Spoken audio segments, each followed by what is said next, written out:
Selamat datang di novel romantis. Untuk memberi semangat autor, silahkan subscribe dulu dan nyalakan lonceng notifikasinya. Gairah Lia Sugar Baby, Bab 20. Aku boleh tidur di sini? Tanya Zara. Ia kini sedang duduk di atas kasur kecil yang ada di rumah Mara. Sebenarnya sudah disediakan tenda maupun rumah warga, yang tak terdampak untuk para relawan beristirahat, tapi Zara ingin di sini saja. Ukuran kamar Mara memang kecil. Bahkan tak ada seperempat dari ukuran kamarnya di rumah. Tapi kamar ini sangat bersih dan nyaman. Boleh, balas Mara. Bekas tusukan paku pada telapak kakinya, membuat langkah kakinya kini sedikit terpincang. Aku kangen banget sama kakak. Aku lega bisa ketemu kakak lagi, ucap Zara dengan bibir bergetar. Zara yang tak bisa membendung air matanya lagi, membiarkan saja tetes demi tetes air mata perlahan berjatuhan membasahi pipinya.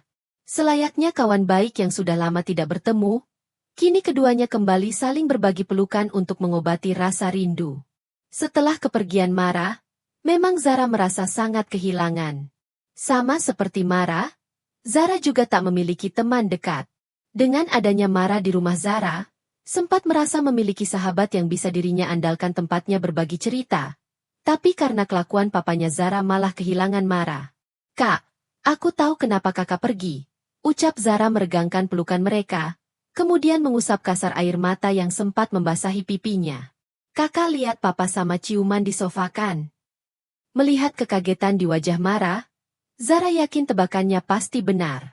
Beberapa hari setelah kepergian Mara, Zara memang iseng saja mengecek kembali rekaman-rekaman CCTV yang ada di rumahnya.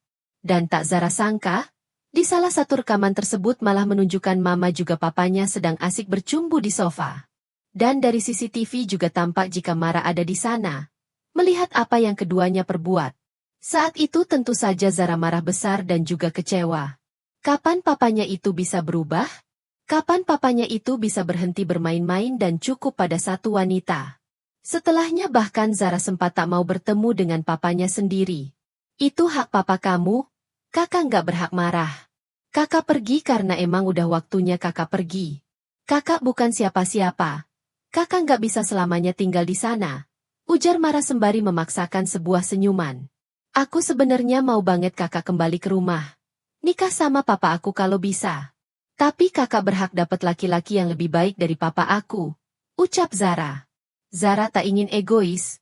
Lagi pula papanya itu juga tak bisa memberikan Mara kepastian. Siapapun yang akhirnya bersanding dengan Mara pasti akan selalu Zara dukung. Sudah lewat jauh dari jam makan siang, perut Mara dan Zara sudah sama-sama merasa kelaparan. Dan kini Zara sedang memasak mie instan untuk mereka berdua, karena hanya itu makanan yang ada rumah. Mara memang jarang memasak. Sehari-hari ia lebih sering mengkonsumsi mie instan atau jika tidak telur. Papa bilang waktu itu papa mabuk. Papa kira mama itu kakak. Waktu papa sadar kalau itu bukan kakak, papa langsung berhenti terus anterin mama pulang. Aku saksinya kak di CCTV ada semua, jelas Zara. Aku bukan maksud mau belain papa. Aku juga marah sama papa tapi papa udah berubah. Kak, papa udah nggak main-main lagi sama perempuan.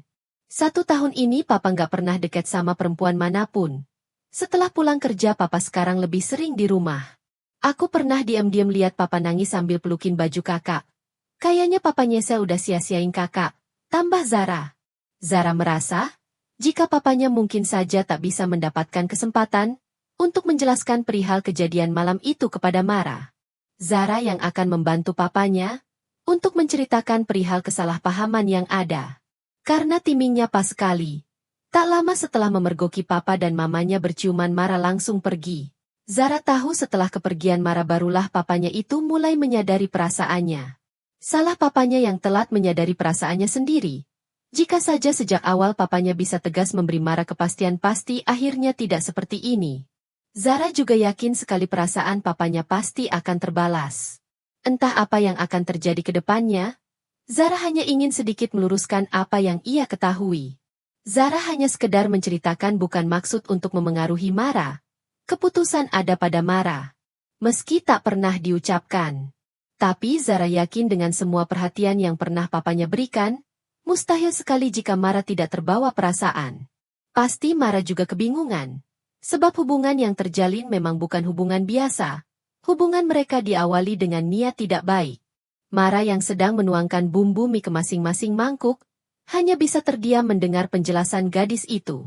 Sebenarnya ada atau tidaknya kejadian malam itu Mara pasti tetap akan pergi. Apalagi setelah tahu jika dirinya dibohongi perihal kontrak kerja itu, Vano benar-benar bisa memanfaatkan keadaan. Jujur saat melihat Vano berciuman dengan Mala memang ada sedikit perasaan sakit, karena merasa dikhianati. Namun Mara juga sadar diri dengan posisinya. Walaupun mungkin benar jika ia juga sempat sedikit menaruh harapan kepada Vano, namun lagi-lagi Mara kembali mencoba sadar diri. Perasaannya kepada pria itu akan berakhir sia-sia, dan mungkin saja hanya kesakitan yang akan Mara dapat. Setiap perasaannya itu mulai tak bisa ia kendalikan. Mara selalu menyadarkan dirinya tentang hubungan transaksional yang mereka jalani. Mungkin karena aku perginya nggak pamitan. Nanti kalau udah siap, aku mau ketemu papa kamu buat bilang terima kasih. Karena selama ini udah banyak bantu aku, ucap Mara. Dalam hati, Mara berjanji jika sudah siap ia pasti akan menemui Vano. Meski memang pria itu juga memanfaatkan tubuhnya. Tapi karena bantuan yang Vano berikan, Mara bisa keluar dari masalah finansial, yang dulu sempat membuat hidupnya terasa sangat suram. Kak Il minta ikut tidur di sini juga. Jelas Zara sembari menunjukkan pesan yang baru saja Gabriel kirim. Kini keduanya sedang duduk di meja dapur, sembari menikmati mie instan di mangkuk mereka masing-masing. Zara memang meminta bantuan kepada Gabriel, untuk mengambilkan barang-barangnya yang ada di tenda. Karena ia akan menumpang di rumah Mara saja. Tapi sepupunya itu juga malah ingin ikut tinggal sementara di rumah Mara. Boleh. Masih ada kamar kosong kok tapi belum aku bersin. Jelas Mara. Biar dia aja yang bersin sendiri. Ujar Zara sambil mengetikkan pesan balasan untuk Gabriel yang sudah ada di perjalanan ke rumah ini. Tak lama terdengar suara ketukan pintu. Karena kaki Mara yang masih sakit, Zara yang bangkit untuk membukakan pintu rumah. Sesuai tebakan Zara, pasti yang mengetuk pintu tentu saja Gabriel. Sepupunya itu datang membawakan barang-barang mereka. Zara mempersilakan Gabriel masuk, dan langsung mengajak pria itu pergi ke dapur menghampiri Mara. Wangi banget, bagi dong, Rah. Pinta Gabriel mencoba meraih mangkuk mie milik Zara yang masih tersisa setengah. Karena sibuk membantu warga Gabriel memang belum sempat mengisi perutnya. Enak aja. Bikin sendiri tolak Zara, menjauhkan mangkuk mie miliknya dari jangkauan Gabriel. Terang-terangan Gabriel mencibir sembari tangannya bergerak mengacak-ngacak puncak kepala Zara, yang membuat sepupunya itu menjerit kesal. Setelahnya Gabriel memilih memasak mie untuknya sendiri. Mau aku bikinin aja, Yel? Tawar Mara. Enggak usah, Ra. Jangan terlalu baik nanti aku baper. Ujar Gabriel kembali mendapat cibiran Zara. Kini Gabriel sedang menunggu air untuk merebus mie-nya mendidih. Ketika mie di mangkuk Zara dan Mara sudah habis, kembali terdengar suara ketukan pintu. Lagi-lagi Zara yang bangkit untuk membukakan pintu, sedangkan Mara dengan langkah pincangnya meraih dua mangkuk bekasnya dan Zara makan untuk ia cuci. Melihat itu dengan cepat Gabriel mengambil alih mangkuk yang Mara pegang. Biar aku aja yang cuci nanti sekalian, ucap Gabriel, membuat Mara tersenyum sembari menggumamkan. Terima kasih. Di luar ada tamu cowok cariin kakak, ucap Zara. Alis Mara sempat terangkat sebelah. Siapa laki-laki yang Zara maksud? Untuk mengobati rasa penasarannya itu dengan dibantu Zara, Mara berjalan ke depan untuk menemui tamu yang Zara maksud. Melihat sosok Raka yang duduk di lesehan di ruang depan rumahnya, sudah dipastikan jika Raka adalah laki-laki yang Zara maksud. Pak Raka, gumam Mara. Melihat senyuman lebar yang Raka berikan, Mara ikut mengangkat kedua sudut bibirnya membentuk senyuman. Mara ikut duduk lesehan di karpet yang selalu digelar di ruang depan. Karena memang di rumah ini tidak ada kursi. Sedangkan Zara sendiri berniat kembali ke belakang namun suara Mara menginterupsinya. Rah, bisa tolong bikinin minum? Pinta Mara kepada Zara yang langsung gadis itu balas dengan anggukan kepala. Zara baru saja akan bangkit berdiri namun suara Raka menahannya. Enggak usah. Bu Mara saya di sini cuma sebentar, ujar Raka. Merasa kehadirannya tak dibutuhkan, Zara memilih berlalu pergi memberikan waktu Mara mengobrol dengan tamunya. Saya cuma mau balikin ini. Tambah Raka seraya mengangsurkan boks bekas makanan yang tadi Mara bawa ke sekolah. Semuanya sudah habis dimakan. Terima kasih, Pak. Terima kasih juga tadi sudah bantu saya. Gumam Mara. Padahal kotak-kotak ini sudah Mara titipkan kepada salah satu rekan guru di sekolah, yang memang sudah akrab dengannya. Mara jadi merasa sungkan karena sudah merepotkan Raka. Gimana keadaan kakinya? Tanya Raka menatap kaki Mara yang diperban. Udah diobatin, Pak. Aman? Balas Mara sembari menggerakkan kaki kirinya. Sesuai dengan yang diucapkan sebelumnya Raka memang tidak lama. Setelah sedikit berbasa-basi Raka langsung berpamitan pulang. Saya pamit Bu Mara. Kalau butuh sesuatu jangan sungkan bilang sama saya.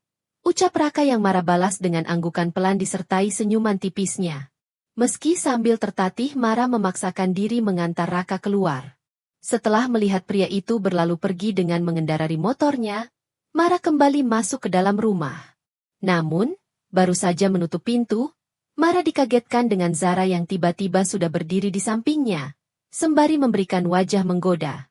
Cie, langsung dapat yang gak kalah keren dari Papa, ucap Zara lengkap dengan senyum dan tatapan menggodanya. Itu temen kerja.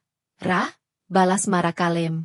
Dia kayaknya suka sama kakak, ucap Zara yang langsung Mara balas dengan gelengan kepala. Raka memang sangat baik, bukan hanya kepadanya tapi kepada semua orang juga. Tanpa diminta jika ada yang kesusahan pasti Raka bantu. Dia udah punya pacar, ucap Mara. Ia tidak ingin mengartikan berlebih kebaikan yang Raka buat. Karena memang Raka sudah memiliki kekasih. Dan kabarnya tak lama lagi akan menikah. Mendengar itu Zara mendesah lesu. Padahal jika memang Mara memiliki kekasih, Zara akan sangat mendukung. Zara ingin melihat bagaimana reaksi papanya setelah benar-benar kehilangan Mara. Aku belum mau mikirin pasangan. Aku mau fokus bahagiain diri aku sendiri dulu, ujar Mara. Mendengar itu Zara tersenyum sembari memeluk tubuh Mara dari samping. Kini keduanya kembali berjalan ke dapur. Bergabung dengan Gabriel yang sudah selesai menghabiskan 2 porsi mie instan yang dimasaknya. Namun, karena memang tenaganya dibutuhkan, setelah makan Gabriel bergegas mandi di rumah Mara kemudian kembali ke posko pengungsian. Sepertinya malam ini ia juga memilih untuk tidur di sana saja. Setelah Gabriel pergi, Mara dan Zara memilih beralih pergi ke kamar. Zara akan kembali besok saja karena ia masih ingin melepas rindu dengan Mara. Kini Zara sedang mendengarkan cerita, perihal bagaimana awal mula Mara bisa datang ke tempat ini. Bersambung.